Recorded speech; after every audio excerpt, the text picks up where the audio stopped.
So, ladies and gentlemen, Jon Gazi, my good friend and companion in the VI and abroad, a traveler, a surfer, a musician, on and on and on. So, my friend, how are you? I'm great, brother. Just happy to be in the Virgin Islands as always. It's not just because we have like a crisis on our hands.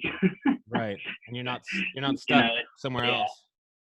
Happy to be always happy to be home. It's like I'm actually supposed to be somewhere else right now. So above all, what's all going on is actually being home is an amazing aspect, and I know you can relate to that. Yeah, where were you supposed to be? Supposed to be right now.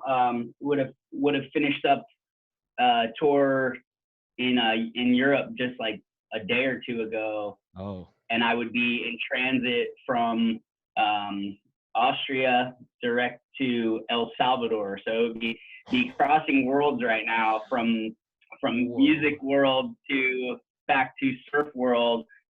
So yes, El Salvador was for the upcoming International Surfing Association qualifying event for the 2020 Olympics. All of which, including the Olympics, are not happening. Are paused. So, yeah, it was a crazy run that was structured right now for myself of all the things that were going on. I actually made it all the way to California.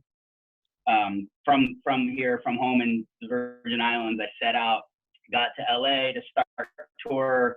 I work, as you know, I work for the Mad Caddies. I do stage management and play some percussion for the Caddies. And we were on a set for a little dream run over St. Patty's week with Flogging Molly. Yeah. Got all the way to Los Angeles on March the 11th to start tour on March 12th.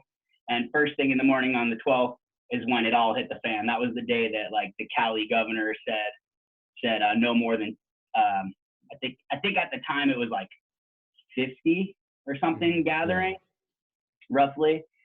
So it was like 2,000 plus capacity venues every night. Yeah. That tour was clipped, but I was supposed to, and let alone to be there and be performing, it was like, we were all so psyched. So anywho, it all got squashed, but I was supposed to go from that tour, West Coast, home for like a day to go to the UK to tour with Buster Shuffle, and then finish in Europe at the Spam Fest. And I was going to go direct from Spam Fest to El Salvador, pick up my boards in Florida on the way to go to surf in this event. And instead, I just stayed home. Apart from going all the way west, I'm just home. So yeah, right. We all got our stories, like crazy tours getting canceled stories, and that's mine.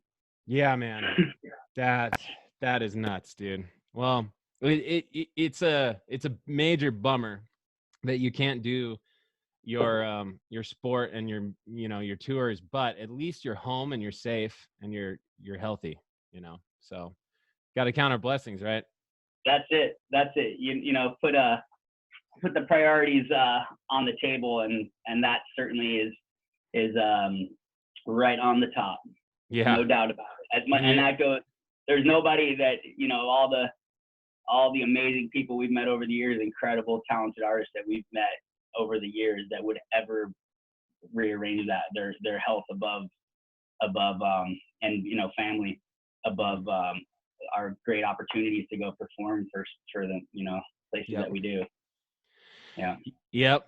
It's a crazy world right now, but I'm glad to count you as a friend, and I'm glad that we can communicate in this way, at least. Yeah. Which is a lot different than, say, 10 years ago, something like this would have happened. I don't know what I'd be doing right now. Yeah, it's wild. It's like, I feel like you and I have always been really good at keeping in touch, though. I feel, but like I've been talking with friends that I haven't spoken to, especially haven't FaceTime with or like seen their face in years. This is like there's the amount of silver linings that we're pulling out of this time is crazy. and like everybody's creating so much. Yeah. Yeah. It's like I don't even know us. Yeah. Are you writing? I'm writing a lot, and Yeah. more than I have in probably the last 5 years. And on top of that, I'm rewriting too, which is cool. I'm like, I've taken a handful of songs that I wrote with my very first band when I went to college in Puerto Rico. Yeah. And in the Inter-American University, La Universidad Interamericana de San Juan, Puerto Rico. And I had a bunch of great songs that, like, you know, punk kind of tunes that we wrote, and back up until 2002 to 2005, and that kind of just fell to the wayside. And I've just been going back through them and giving them a bunch of love, songs that never got recorded at all. Cool. Not even like in like a crappy form, you know. So I've been like, let alone just remembering them, but giving them a whole new life. And one song in particular actually revamped, and it gave space for a third verse. So actually bringing a third verse from, you know, how many years later are we? You know, 15 years later, and bringing a whole new light and of a timely fashion what we got going on, you know. Right. That is so cool, man. Breathing new life into old songs. That's fucking awesome. Yeah, it's cool, and in that regard, it's got me. You know, I've been in contact with my guys from my band. The band was called Think Fast, and which in Spanish is Piensa Rápido. So we'd always say TFPR, PR also Puerto Rico. So right. Piensa Rápido, Think Fast. I've been hitting up all the Think Fast homies, and it's been cool, man. Like getting back through it. So yeah, I mean, I certainly before this time that we're living in came around a little over a month ago, I certainly didn't have time to do that. Yeah, exactly. Just time to see your friends on FaceTime was something that we didn't have before. A lot of things too, like I didn't have time to get to a lot of the issues I've been having on my boat. I've been on the boat like almost every day. The days that I'm not like upstairs here, like tractor beam recording, and because I'm not exactly the engineer type. I got my little tool set on the table, but you know, when I get into it, I'm like, I can't break concentration. The phone rings and I don't look at it, like, kind of a deal. So I'm kind of the same way with the boat. I have a little power boat that's just needed a lot of love, and it basically went from nothing working to everything working in the last month. Awesome. Yeah. That's the kind of concentration you need to work on a boat. You got to be all in when it needs things.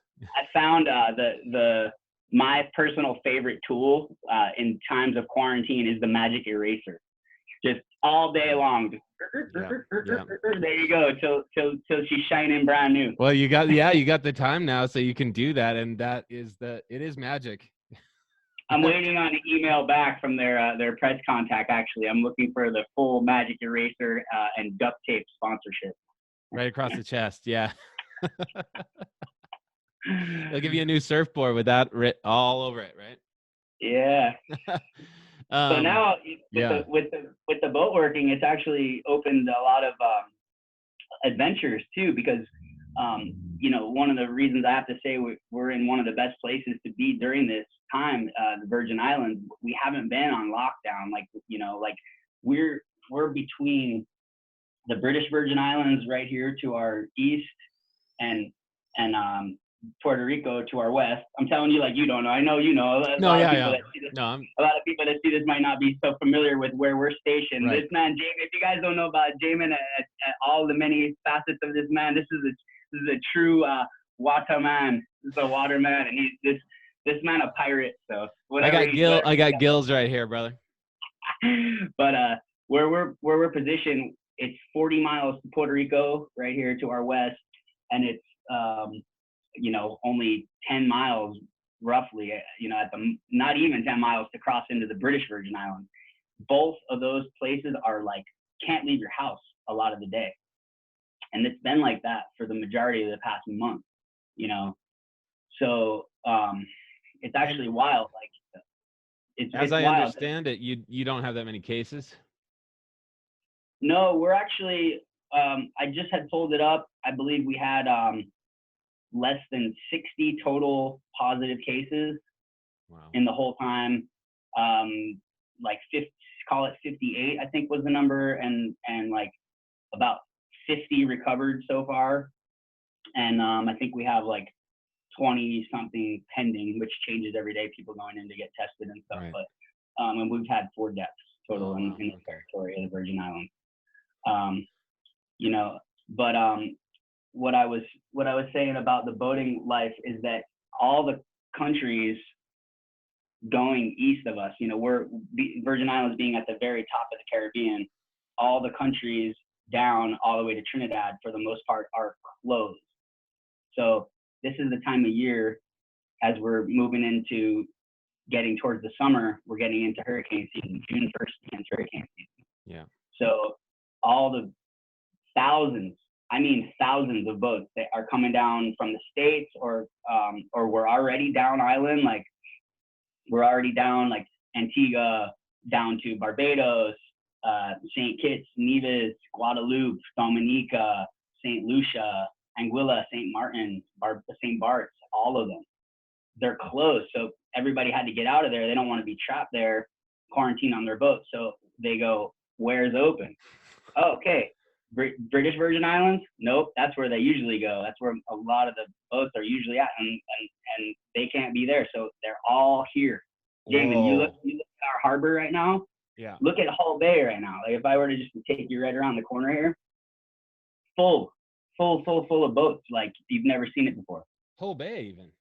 Wow. Hull Bay's got like a handful of catamarans and sailboats out there right now, and Megan's is right here. Yeah. And you've never seen so many boats in Megan's, let alone like Charlotte Amalia, our town, or the capital of the Virgin Islands, is like you've never seen so many boats. There's like a few hundred boats just right there by like Charlotte Amalia harbor.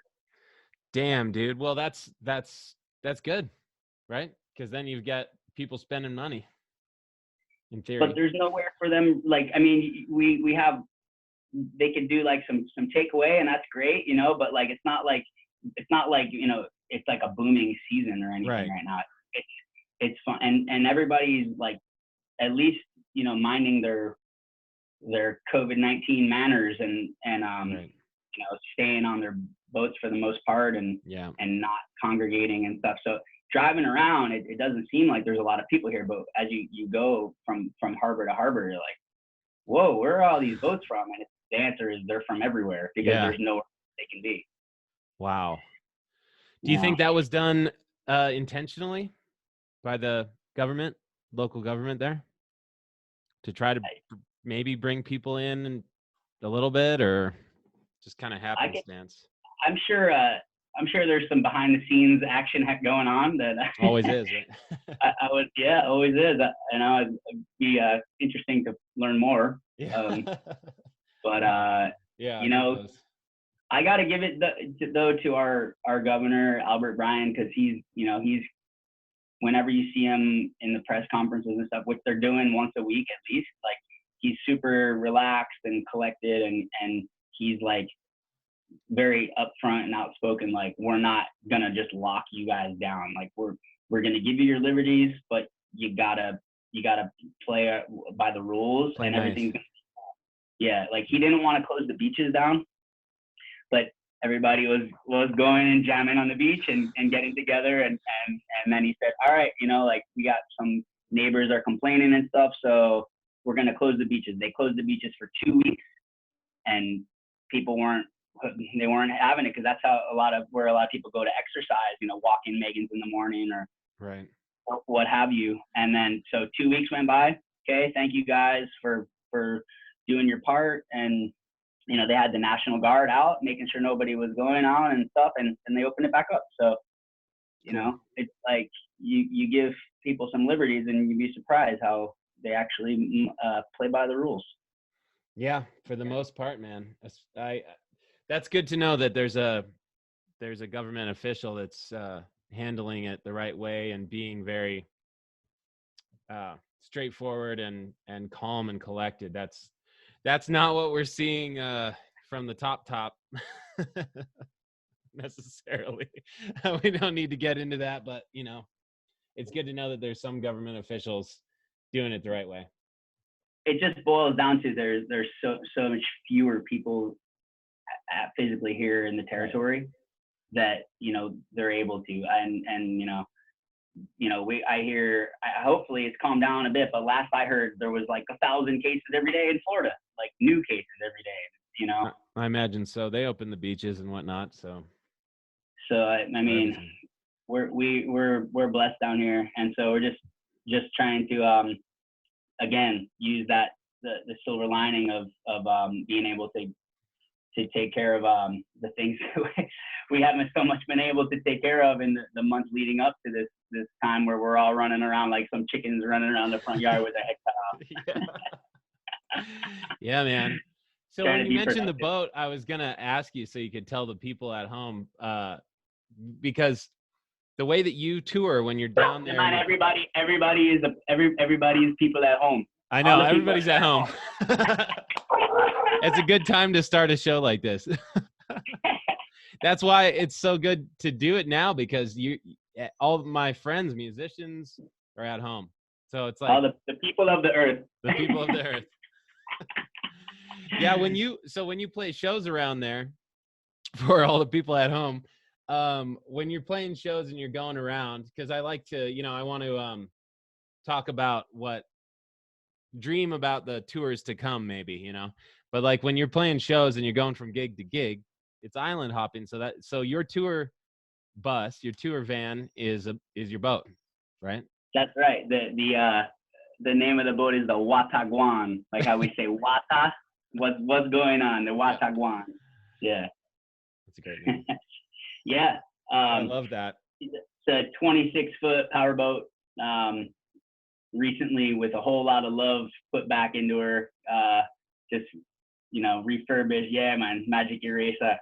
More than that, actually just been working my ass off for the last bunch of years to save up to buy an engine for the boat. So I just put a brand spanking new engine on it, 250 horsepower Suzuki.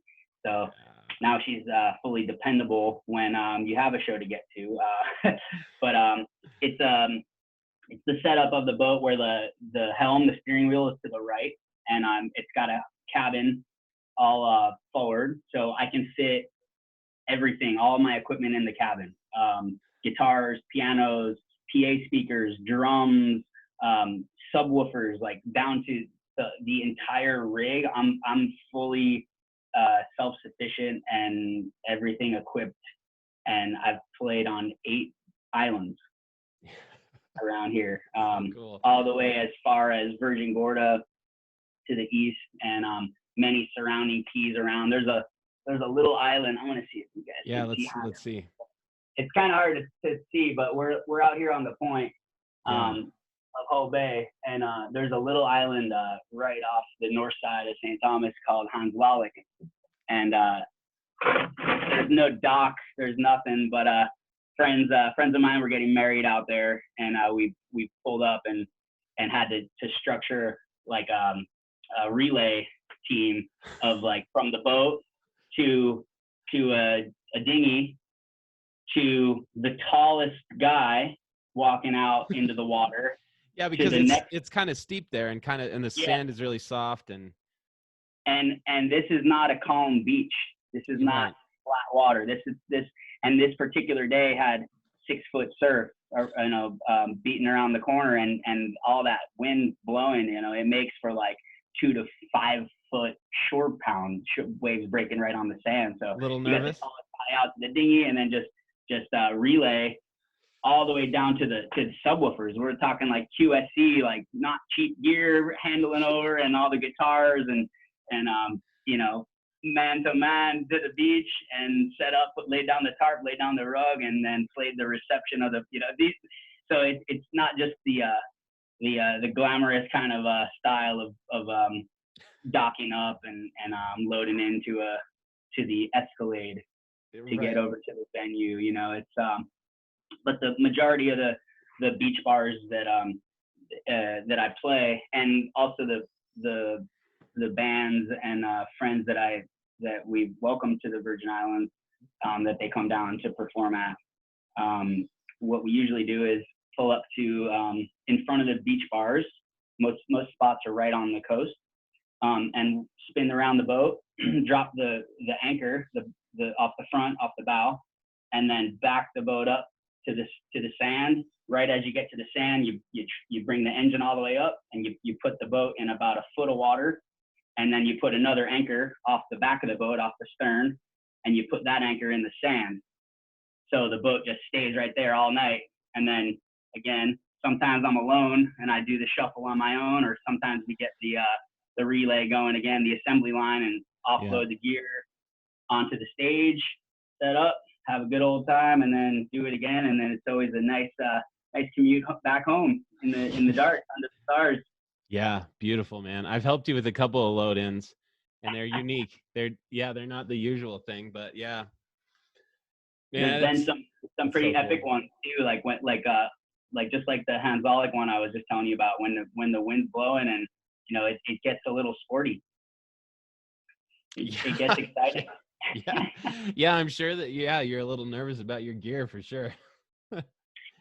Guaranteed. Doesn't like salt water, that stuff. No. Nothing really does, apart from those who the species that live in it. Yeah. We're not. We might love the sea, but we're a bunch of landlubbers. Hans Zollik, man. That's where Bebop, my dog, caught a goat. Yeah. And he's only this tall, the dog. But man, he's fast. That man is quick. Yeah. And those goats don't play. Those Hans Zollik true locals. Those guys they're rough. They're tough.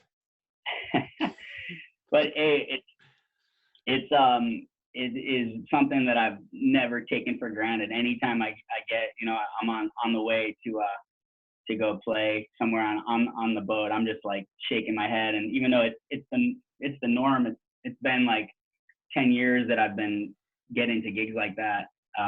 It never is I've ever taken it for granted. It's such a cool way to tour and to get around and go see people, because even though the islands are so close, unlike, I mean, a lot of people have been to Hawaii, especially out west, people are I feel more so familiar with Hawaii than the Virgin Islands. Like, you have to get on a plane to go inter-island, but here in the Virgin Islands, I mean, we can be from island to island in a matter of like 15 minutes on a small power boat. So it's all just in reach. So it's such a cool privilege and cool way to do it. Absolutely. And I feel very privileged and lucky to have spent a few years there and gotten to know you and a bunch of other people that are really fucking cool. And it's just strange what a small world it is, between the music and then, we had briefly met or knew of each other beforehand, and then I moved there, and then luckily we got to know each other more, and then I got to see, you with Mad Caddies all over the place. So.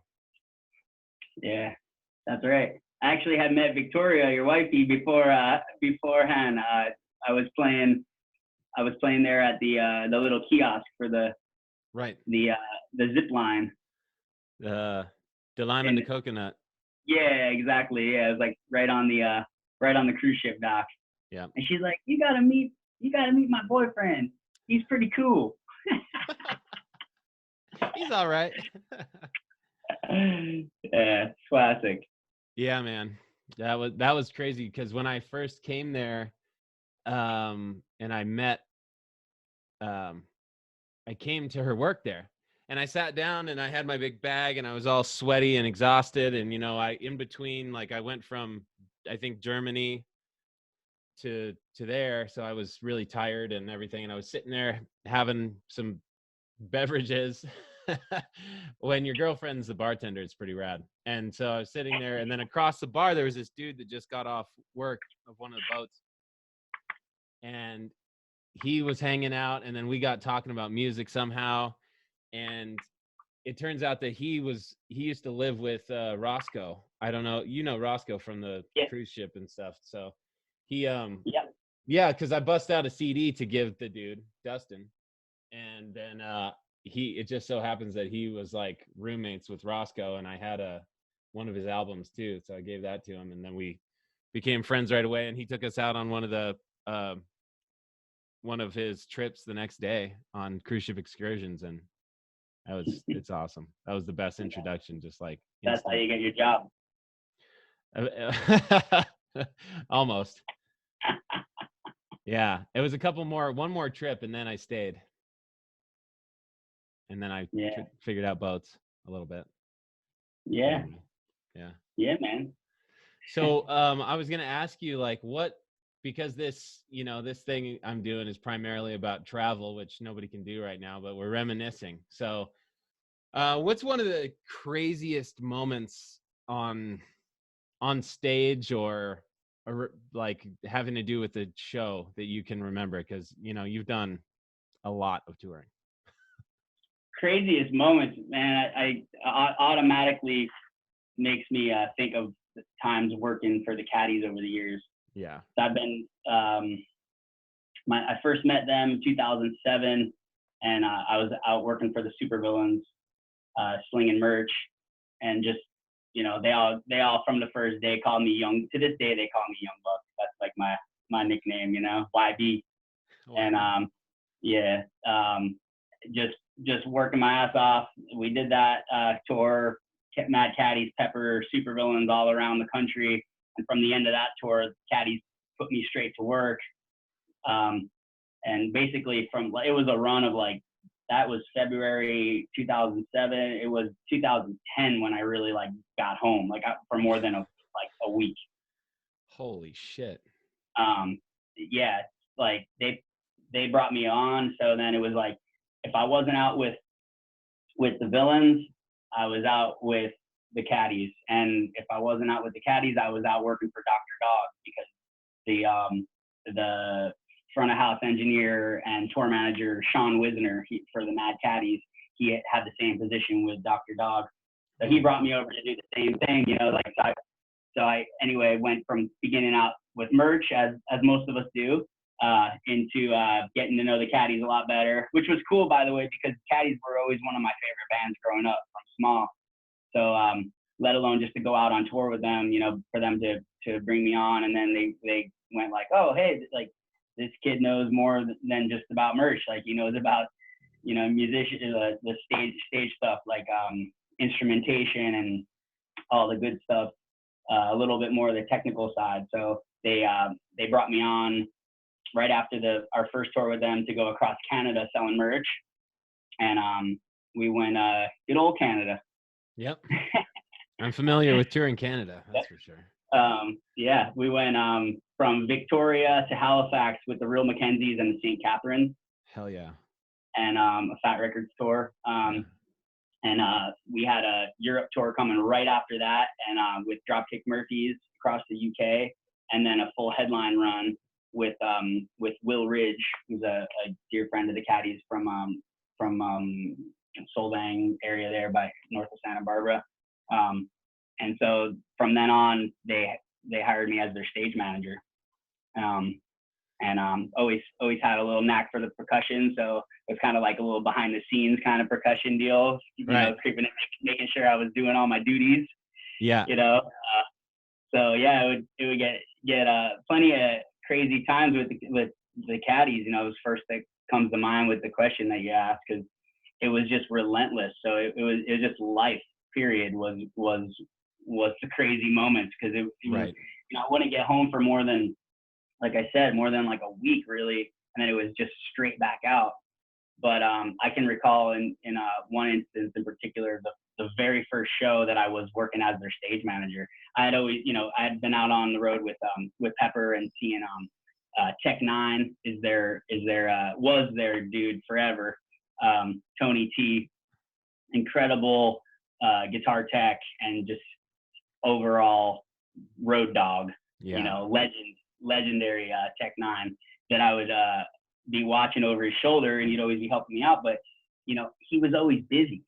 This guy, he never, like, you be watching him and he just wouldn't stop. So I figured, well, you got to give yourself something to do while the band's playing, you know? Right. So I can never forget the caddies coming up, walking up the steps. It was at the Bowerlands in Glasgow, Scotland. I can never forget Sasha coming up the stairs and seeing his backup guitar, his beautiful Gibson SG in pieces. Instead of being ready, fully strung up and tuned. Dumbuck, what the hell what's going on with the backup guitar, you know? I'm like, well, I'm going to set it up while you guys are playing. You know, I figured I had to give myself something to do. He's like, no, this is my backup guitar. It needs to be ready for it. I'm like, oh, okay. So, you know, I got right through that one, you know, stuff like that. But, I mean. Everybody makes mistakes. Yeah, I mean, I didn't see it as a mistake. I thought of myself as prepping myself for the show. You know? You're keeping busy. Yeah, man, I gotta always have something to do. But just nonstop with the caddies, you know, shows without barricades. People like to dance on the Mad Caddy stage. It's a thing. They're so much fun, and the music is just it's made for getting wild and apparently punishing the living hell out of the Mad Caddies. So I was, you know, always on duty of looking out in particular for the horn players and for Chuck, lead singer, because, you know, these kids come flying forward, and, you know, a horn player or a singer with that microphone, you know, it's going to shatter your teeth. So I was always on guard for them. Keith Douglas always had to have a big foamy over his mic, you know, for playing the trumpet and getting wild. So, ooh. But I'm a peaceful man, Jamin. Yeah. Oh, I know. And I had to take down some people getting crazy, you know, like literally like wrestle people off the stage. I'm not a big dude neither, so like, you know, I had to exert some adrenaline to keep the peace. People just taking it a little too far, you know? Yeah, it's crazy what people can do when they're really excited about a band they love. They can do some really stupid things. Things that they may or may not regret, but they certainly should, you know? It's like... Yeah, you're interrupting the whole thing that you came here to see. Yeah, like stomping all over the cables and pulling, you know, stepping on pedals and... dumping beer on everything. Dumping beer on the electronics, and yeah. So. Yeah. I've helped. There was a ska band that we used to play with from Bend, and there was a guy that was just going crazy, and he smashed the saxophone player a few times. And she was my friend. I went to high school with her, so I took that guy out. I gave him a stern talking to. But I'm familiar with that. Yeah, watching out for the horns. Yeah, and the, you know, as it got to a point where like Sasha was like, and the drummer at the time was Brian Flanagan. Now Todd Rosenberg's back, original Caddy drummer's back. But I remember a particular time with Brian and Sasha, like, like we want you to do the percussion, you know, for this song, that song, and it would always, I feel like the shit would always hit the fan when I was like in the middle of like a tambourine over here and a cowbell or a bongo over here, and of course I'm like all eyes because, you know, Chuck's my main man going, YB, you got my back, you know, like hold this shit down and keep everything kosher up here. And I feel like it would always go down when it was like, cool, everything's great, and I'm doing it. So you got to drop the tambo and run. All hell would break loose. So, you know, there you gotta be smooth. You gotta do it smooth one way or the other. But yeah, shit happens, man. Another, you know, working Dr. Dog one time too. We were at playing Coachella. It was a sea of people on one of those large side tents, and you know, like his rig shit the bed. We found out it was the rat distortion pedal, and it's those moments you feel like an energy that you may never experience as a concert goer, but like when it goes down and you're trying to keep the shows must go on, you want to keep everything flowing nice, it's like keeping those things moving smoothly is not always easiest to do. He got into a panic and he starts pulling his things apart, and I'm there with him like, easy, I got it, let me figure it out. But turned out it was his stomp box itself, and they failed to mention that they had a case of them in the trailer from their sponsor. Or it wasn't in the trailer. That was my domain. It was in a bunk that they failed to mention to me that we had a few extras. So preparation is key, and being ready for anything that wants to come your way. That's right. Yeah. You gotta be prepared a little bit mentally for just anything to happen. Yeah, and always set yourself up for success. Yeah, be ready with that backup pedal. And have the backup guitar put together too. Backup everything. Yeah. Oh yeah. Yeah. Exciting stuff, brother. Yep. Absolutely. But I really feel for the Mad Caddies right now. This is their 25th year as a band, and so the joke going around Caddies Camp lately is Mad Caddies celebrating 26 years. Yeah. This year is not happening. From starting out with the Flogging Molly run that got squashed, and they were supposed to be heading to Australia right now. I think like now.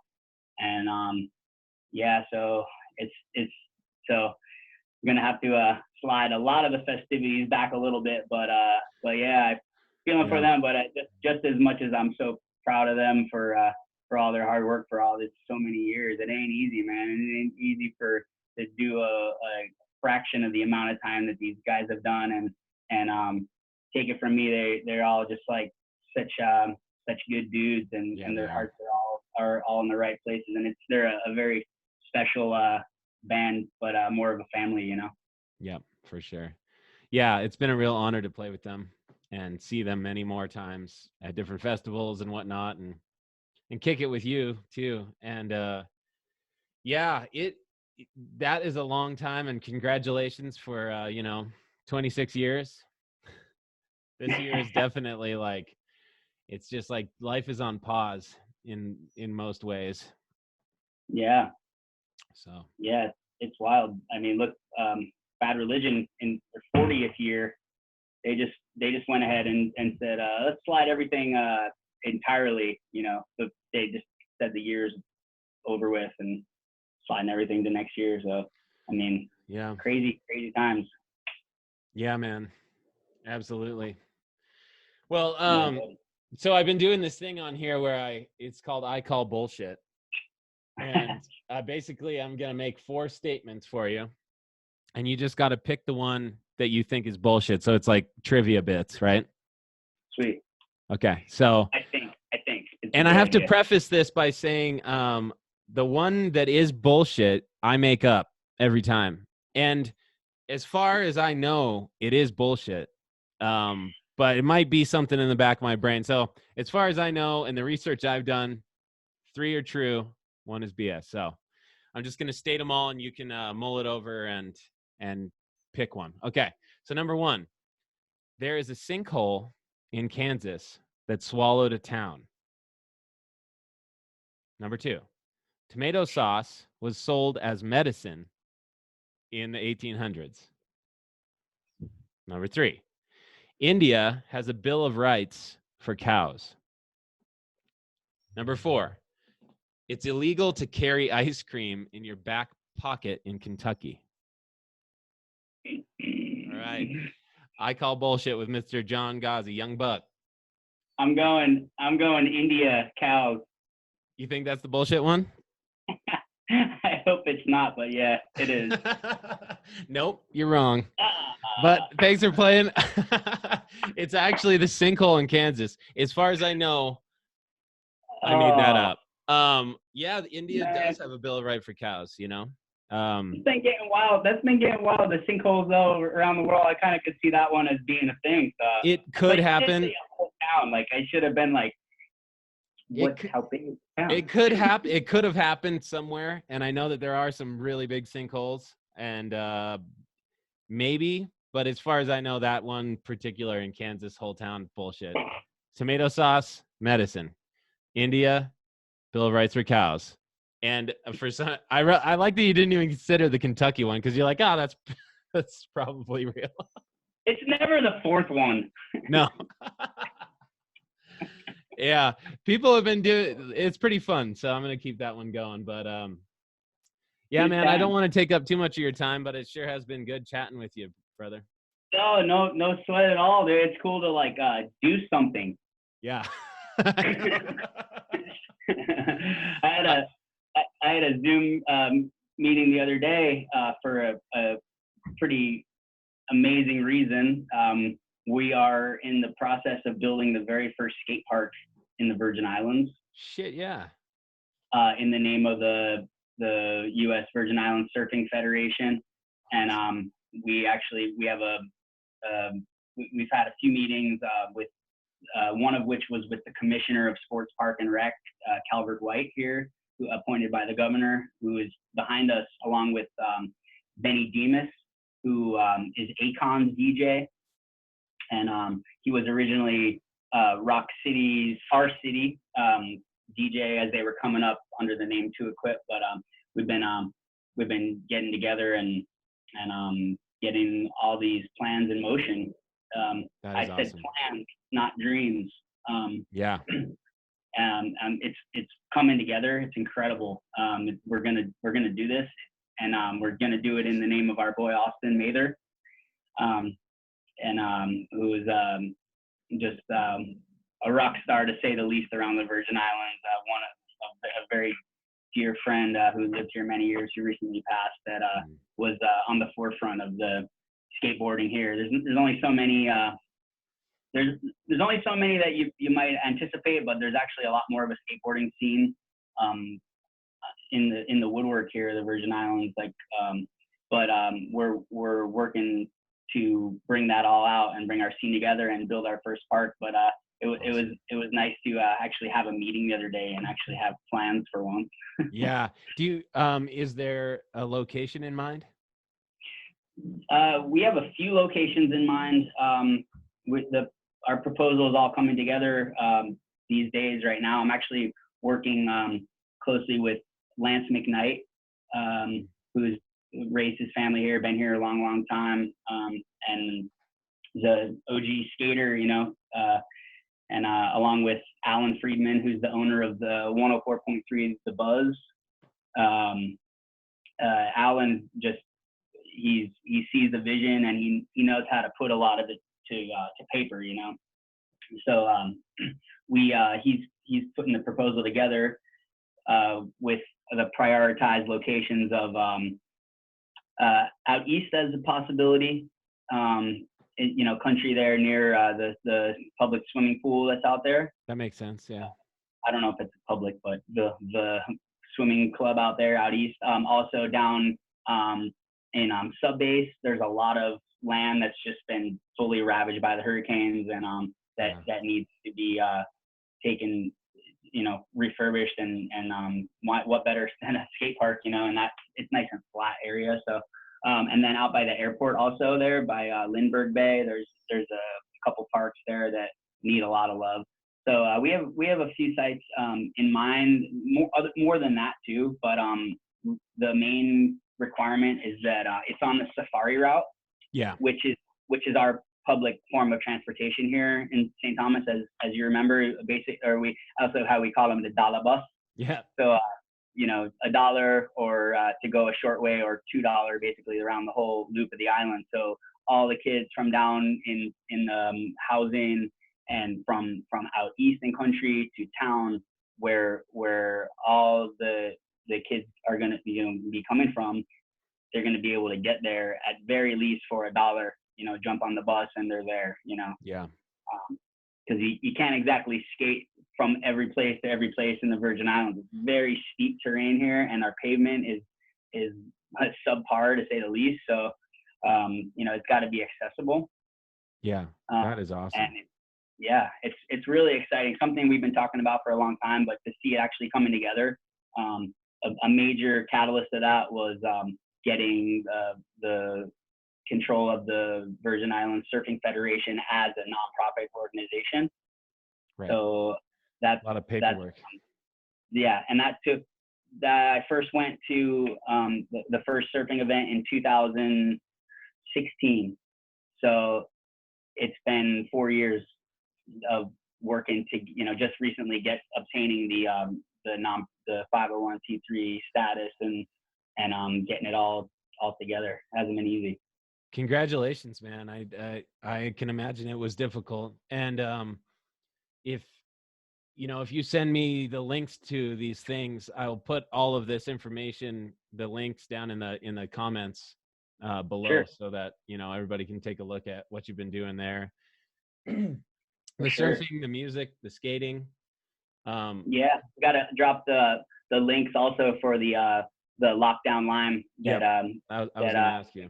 Going to be doing a weekly live stream. We did the first one this past Friday. Yeah. Mosquito them all over the place here. Mosquito. It was really good. Yeah. I'm not just trying to show you my new ninja chop. I decided to do a weekly live stream, and I've been seeing so many great artists doing it. I waited because I wanted to come correct with it, and I didn't want to just like do a random live. You know, I wanted to like have some purpose with it. You know, and apart from supporting the artists that are performing, helping support the artists, but we decided to give portions of the proceeds to My Brother's Workshop, which is a local charity here in the Virgin Islands that provides opportunity to at-risk and troubled youth coming up. Cool. Just teaching them like all the vocational skills, you know, crafts, and that's why the name My Brother's Workshop. Teach a lot of construction skills and you know, culinary with Chef Julius Jackson down there, who is our star boxer. So it's just an amazing organization down there. So the Lockdown Lime, we started it last week as a mini festival, virtual festival. We had the Supervillains, we had Nathan Maxwell from Fog and Molly, Boris and Ashley from Gogo Bordello, Jesse from the Agrolites, Jason from Authority Zero, so cool. A slew of local artists. Just a really cool lineup, man. Beebs from out in who's out in one of my oldest friends in the industry, who's actually out in California now. She had half a Fishbone as her backing band. Awesome. And not half, but she had Mr. Sprinkles, the drummer, who's been for years for Fishbone, and Norwood on bass. Just a killer day of music. That's so cool. So I wanted to, instead of like learning how to do the live stream and learning how to be a freaking live television producer, instead of just like going with like myself or like an artist, I decided let's do like 13 acts, you know. So now, of course, now we gave the thing the proper shakedown. I'm gonna go. I'll be solo style tomorrow, Friday, every Friday. Cool. But in a couple of weeks from now, I'm gonna strike it back up festival style. Do you have a lineup coming up? Yeah, for the next one. We actually got a couple people confirmed. We just kind of starting to put it together. But I'm really psyched to have Chris Cote from the World Surf League on board. Awesome. He's one of their head announcers, and just like one of the most like focused and busiest scene guys I've ever met, I've ever witnessed. You know, he does a what's called his Monday Math podcast. It's like the top action sports podcast, and he just has guests from all over, all like the top industry guys weekly. And he started Transworld Surf magazine back in the day, and this man doesn't stop. He's like burns it at both ends, you know, and with a smile on his face. Just yeah, I have a great set of mentors that I've strived to work like. Cote is one of them.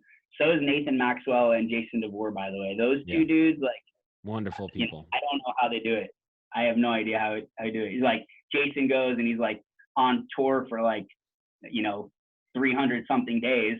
And then like, the days he gets home, he like was releasing another solo album. And then he starts Earth Skateboards, and it's and then Nathan with Flog and Molly's schedule, forget about it, with the Bunny Gang. Bunny Gang. These guys are a true inspiration. They don't stop. Yeah. Well, it's really good to count them as friends and to be able to see what they do and keep up. Yeah, try to keep up. Yeah.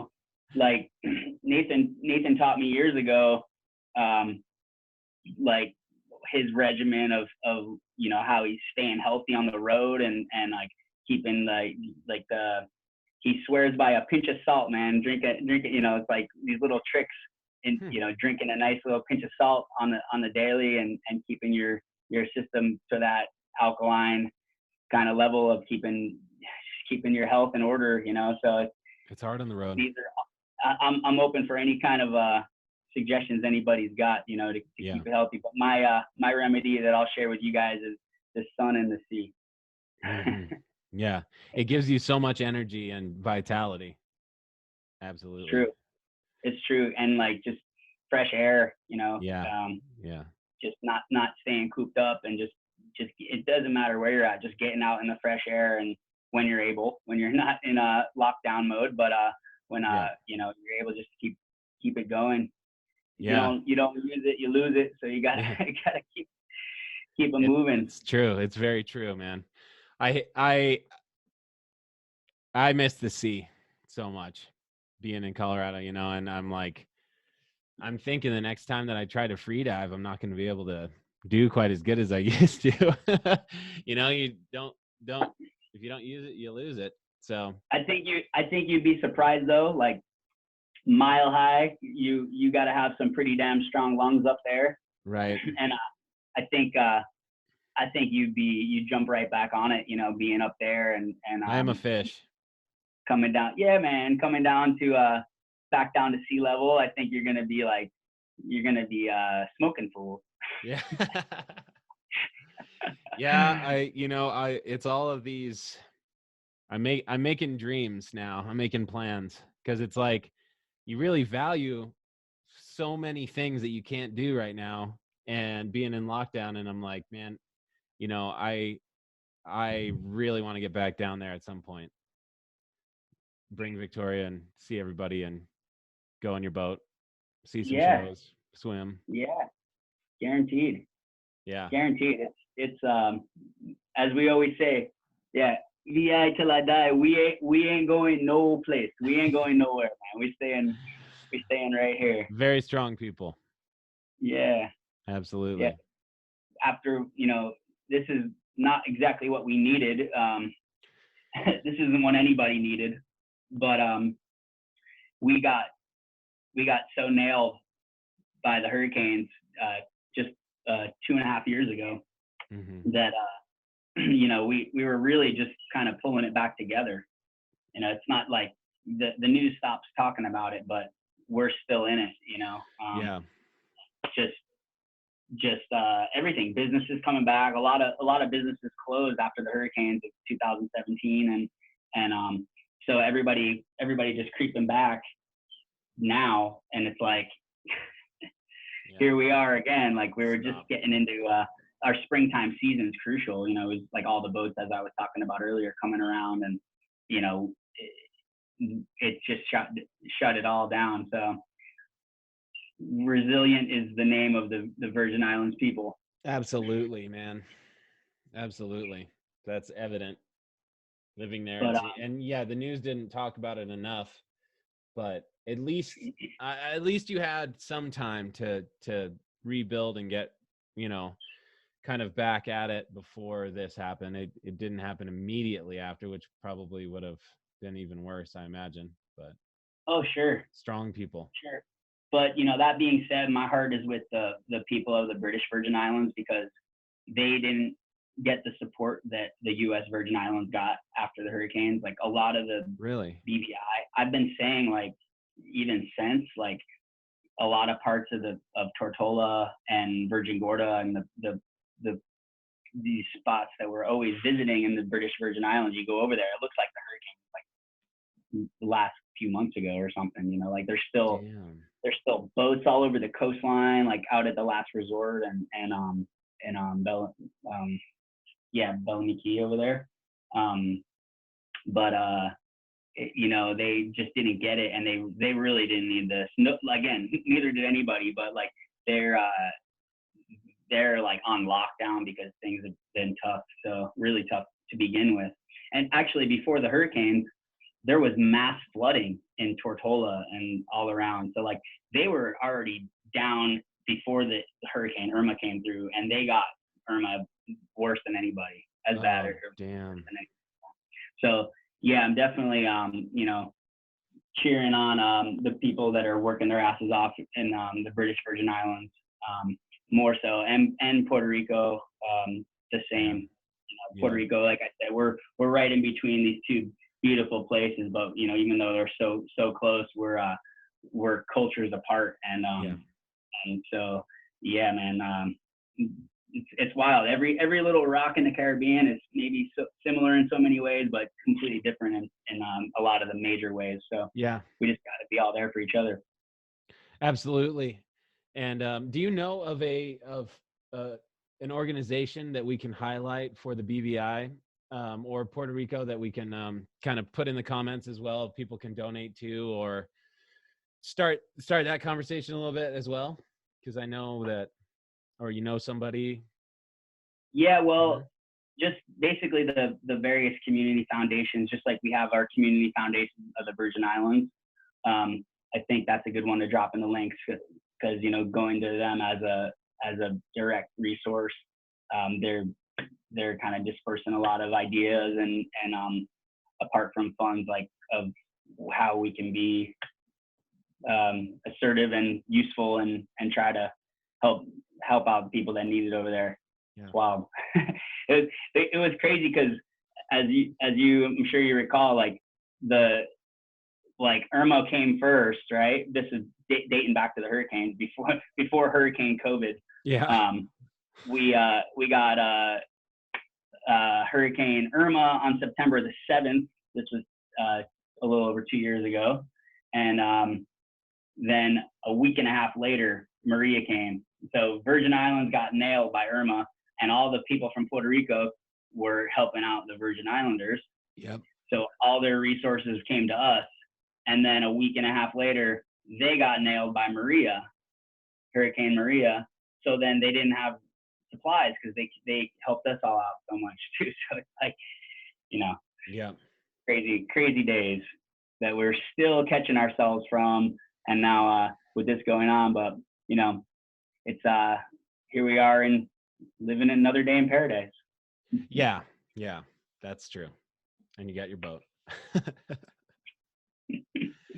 Oh man, well, I'm just very, very happy that you guys are safe and healthy and as happy as you can be, you know, and doing the right thing. So yeah, man, you know, someday we'll get back out there, and I tell you what, I'm gonna go to every concert from now on. After it gets back, you know, I'm not ever gonna be too tired for a show again. We all say that now. Yeah. Well, you know, man. We'll see what happens. For but sure. Yeah. This, you know, back to the silver linings. That, you know, we certainly we appreciate what we have, and certainly what we had. Yeah. You know, we got to see the silver linings of these days, and like I get to see your smiling face. That's right, baby. I know exactly. These sorts of things we need to highlight and appreciate. Oh, hey, puppy. I get to see more of this smiling face too. That is a smile. What's up, kiddo? Yeah, I got two of them right here. They're dead to the world, though. Let's see. There's one. Yeah, man. Bebop and Rocksteady. Yeah. So tell us more about the Dingy song. Don't leave your dinghy on the dock is like a goofy ass song that came from some not so goofy times of having to get your ass home at the end of the night. Yeah. First of all, we're talking about this goofy ass song because I had the absolute honor of linking up damn near domestically as far as you could get away from the Virgin Islands in Bend, Oregon. And I say that because you gotta like fly to Portland and then you gotta get your ass to Bend, which ain't easy to do. But I got to Bend, Oregon to meet up with Jamin and the rest of Larry and his class, and we recorded what's kind of like a local Virgin Islands anthem of when you're out partying and past the last ferry boat home, because the ferry boat only runs till midnight or 11 p.m. Coming back from St. John, which is our closest island to go hang out at, and back in those days. No longer, okay, no longer. You need to find your way back to St. Thomas, which is a dark and can be very rough and treacherous 3.5 miles. So you would end up borrowing someone's tender, their little dinghy that they bring and put on the dock. So they, of all the people out on their sailboats, they got to get to shore. And sometimes, I'm not talking about me. Okay? Of course not. You would never do that. Not me, just to get that out there. But, people got to get home somehow. So people might borrow someone else's dinghy. So that's where the song says, don't leave your dinghy on the dock because the ferry boat ain't running around the clock. And the shame you'll be wearing when your dinghy you're sharing, Yeah. So, and such. Really fun to record it with you. I'm glad I could be involved, and it is. It was great. It was like one of my absolute all-time favorite studio memories was being in there and with Todd. And with Todd Rosenberg, who engineered the track, Todd, the drummer of the Mad Caddies, and Jamin banging away, standing up, and Jeshua on the upright bass. It was killer. Andrew came in, and the point of the tune, apart from telling a laundry list of unfortunate events, the tales, was a tribute to a local legend here known as Boots. Ambrose Schmidt, who is the trumpet player from the legendary jam band from here in the Virgin Islands, which a band that wrote the anthems of Virgin Islands like life since the 70s. Just all the most iconic tunes out of the Virgin Islands. Boots, his trumpet lines are the soundtrack to our existence here in the Virgin Islands, to put it lightly, if that was lightly. But he passed away in a tragic accident.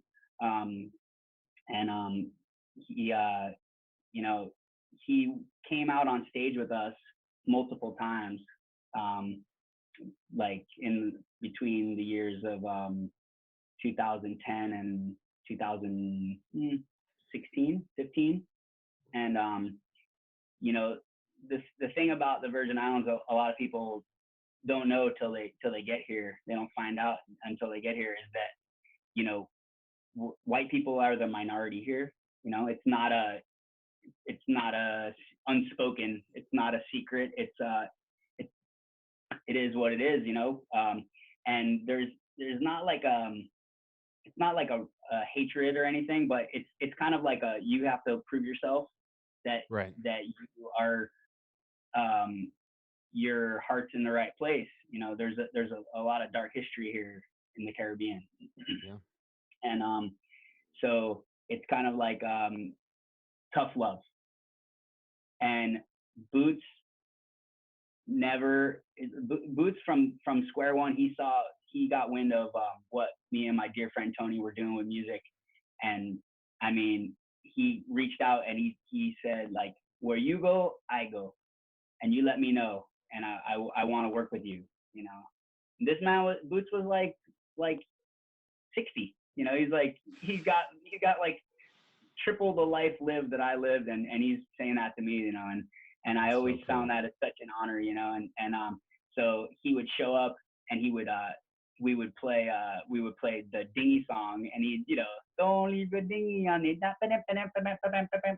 you know, he'd put his little flair on it, and it was funny because it's like a punk rock song that the legendary local trumpet player is playing with us. So that's where we got the expression "turn them heads so." West Lindy is the name of the band. West Lindy goes "turn them heads so," because it was like, wah, you know, like breaking necks in the carnival parade, like, wow, these men got Boots up there with them, like, wow. So so much respect always coming from Boots. So we would take that dingy song and it would go right in as a medley into their most iconic tune, is called Showtime. And so it would go from us playing punk rock and straight into calypso music, and change up the beat and everything. And next thing you know, we're covering like the tune that all of the West Indian people of the Virgin Islands were raised on. And that's when it went from wah to okay, the hips start moving, everybody starts jamming, and yeah. So you know, it was just an incredible tribute to the most like my idol of music here from the Caribbean, and one of the best men I've ever met. And to do that with one of my favorite bands, with you guys, Larry and his Flask, and to cross over, apart from one of my favorite bands, some of my absolute favorite human beings, the, you know, Marshall Brothers and stop it. Shucks. I mean that. I truly mean that. The feeling's mutual. To cross that over from the like authentic calypso music and bring it into like the punk rock world, and then cross blend it in the middle of the song as it gets into the calypso breakdown, you know, is just like, that was one of the coolest the things I've ever been a part of with music. Yeah, that is so cool, man. What a good opportunity that you had to play with him. You know, one memory in particular comes up. We were performing over in the British Virgin Islands at Foxy's on the island Jost Van Dyke. Foxy's is one of the most world-renowned places for New Year's Eve parties in the world. People come from all over the world, and we were playing on the main stage right before Shaggy, and we were supposed to have been what we later found out, we were supposed to be for sound check at like 1 p.m.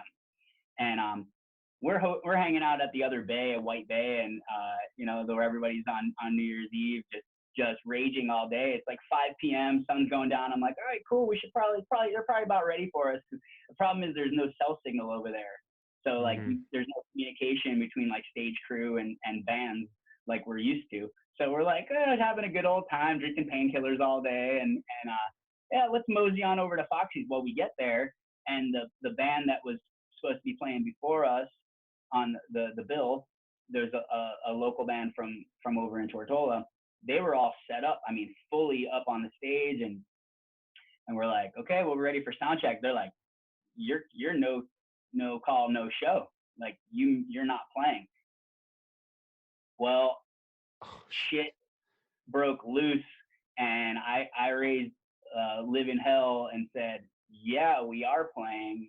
We have like thousands of people that are stoked to come up here and are on their boats right now in the harbor. We've been seeing them all day. People are psyching, including the band. I was with my dear friend Tony Romano Jr. El Toro, and we just, it wasn't an option. Not playing was not an option. So being the extended family that they are, the people of Foxy's, they convinced the sound guys and the other band that was all posted up to allow us to still do our set, which we were direct support. So the thing is, the headliner Shaggy, he had his console and he wasn't allowing anybody to tap into the mixing board, even though there were channels available. It wasn't an option.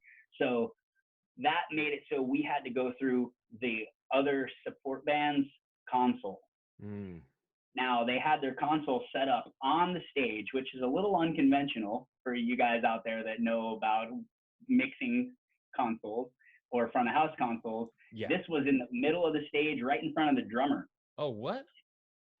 Middle of the stage. Weird. So we got up there, cool. They all shuffled off, kind of giving us some looks. Again, tough love in the Virgin Islands when you're not super familiar with somebody, till you've kind of proven yourself. So we strike up our little sound check, and we're close enough, kind of a deal. Cool. Yeah. We needed their guy to run the board and everything. So showtime comes around, and some settings had changed. And to the point where I couldn't put my face 3 feet from my microphone without it screaming feedback in the monitors, like embarrassing kind of a feedback, and which I have to go ahead and say was fully intentional.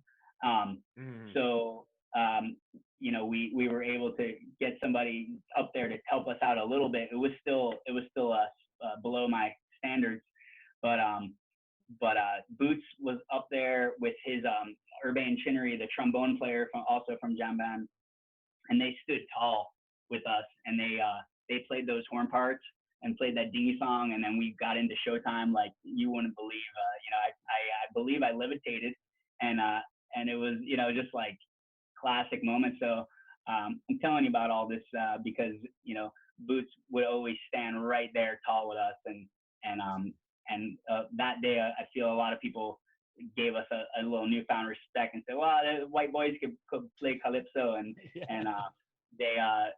that was in those days when people were starting to say rock calypso, where the style of calypso meeting the rock and roll world was sort of dubbed, and they said, yeah, that man jamming rock calypso. So that's awesome. Where it came from. That's was so from cool, those man. days with Boots. Yeah. Awesome stories. So cool to put it down, and so we forever have it. You guys got to definitely go on Spotify. Go on. It's just under my name, Jon Gazi, and it's actually, which is kind of funny to me. It's my number one song on Spotify is "Don't Leave Your Dinghy on the Dock." Is it? That's awesome. By far. So it's like I'm just laughing because it was like a joke song about dinghies disappearing in the night, and now it's like my first representation to the world. So what better representation than to come out guns blazing with Jamin and the rest of Larry and his Flask and tribute to the one Boots. That is so cool, man. Thanks for sharing that with us. That's great. I'm really happy to be part of that. Right on. Classic, man. Classic. Yeah, we'll keep it going. We'll make sure that it's always number one on there. Hey, you never know. Sometimes it's the song that you never expect. It just comes out of nowhere and is the one that people love the most. Or one of my best friends, my brother is Scart from the Supervillains, and I'm like, Scart, man, like, shit, what do I do? Like, people go to check out the tunes, their first impression, they're like, what the fuck is "Don't Leave Your Dinghy on the Dock," man? What is this shit? He's like, look, you're preaching to the choir. I gotta sing St. Thomas every night. I want to go home to St. Thomas, jokey ass song. But he's like, whatever gets people to your tunes, they go and they play that dingy song. If they make it through it without changing the freaking channel, buddy, they're gonna make it to the rest of your tunes. Well, I'll put a link here too that takes you to different songs as well. Hey, don't get me wrong, I love it, and it's that story for that very reason why I love it so much. Yeah, man. Yeah, you got to be careful with your dinghy. Yeah, joke songs. All right, man. Hell yeah. Thank you. Oh Yeah. man. Well, John, I'll let you go. It was really good to talk to you, and I'm glad we could catch up, and we'll do another one of these. For sure, man. Keep checking in anytime. I'll be right here getting salty. Right on. Right on, man. Well, peace and love, and have a good one. Yes, I, J-Man. Great talking with you, brother. Yeah. Talk to you soon. All right. Bye.